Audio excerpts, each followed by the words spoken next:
He is a prince and future emperor. She is an ordinary courtesan. Their eyes meet and it's love at first sight. A secret romance blooms between the two. But as soon as you get invested in their love story, tragedy strikes. The lovers part never to meet again. But you don't stop rooting for them.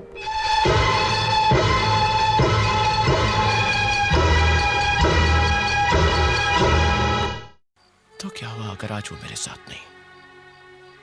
मैं आज भी उससे उतनी ही मोहब्बत करता हूँ. When it released in 1960, Mughal-e-Azam became the biggest Bollywood hit, a record it held for 15 years straight. किसी तस्वीर के लिए ऐसा हुजूम न पहले कभी आंखों ने देखा और न शायद आइंदा देख सकें. The story itself was inspired by an old myth of an ill-fated romance between the Mughal prince Salim and a courtesan Anarkali in his father Akbar's court. इलाही ने मुझे यहाँ देख लिया तो अनारकली की खबर आपकी आगोश में बच जाए. मोहब्बत जो डरती हो मोहब्बत नहीं, अय्याशी गुनाह है. But this isn't the only popular fable of star-crossed lovers. Heer Ranjha, Soni Mahiwal, Antony and Cleopatra. Tragic love stories have been popular across different cultures and time periods. So what makes a love story tragic? The tragic romance is a love story with an unhappy ending. A number of obstacles stand in the way of the two lovers being together. The most common among them being the feuding families, bent at tearing the two lovers apart. Popularly traced back to Shakespeare's Romeo and Juliet, this trope is extremely popular in mainstream Indian cinema.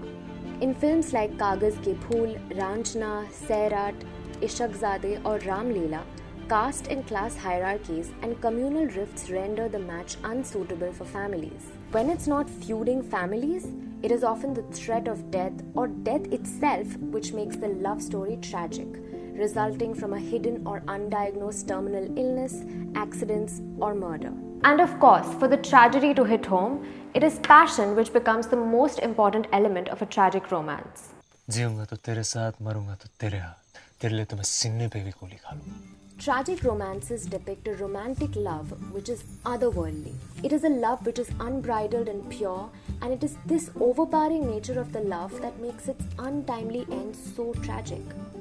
But if they're essentially upsetting stories of failed love, why do we keep coming back to tragic romances? As early as 4th century BC, Aristotle in his treatise Poetics called the pleasure arising out of a tragic play or story a simple cathartic response.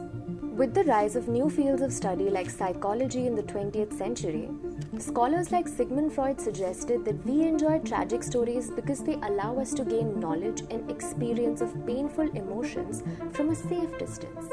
According to a recent research publication by scholars of the Ohio State University, sadness induced from tragedies encourages people to reflect on their own lives and especially evaluate and appreciate positive relationships, hence resulting in greater enjoyment.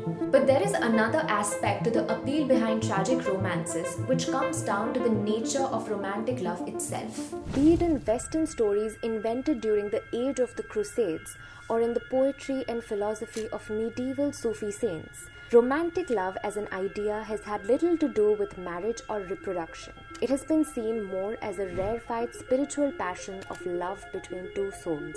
In such circumstances, a happy ending in the form of getting married or growing old together is actually seen as a bad thing because it would force this otherworldly love to contend with the realities of human life. Because of this emphasis on the intensity of romance, a tragedy is actually the best thing that can happen to romantic love since it ensures that the two lovers will always long for each other, making them capable of loving deeply till eternity.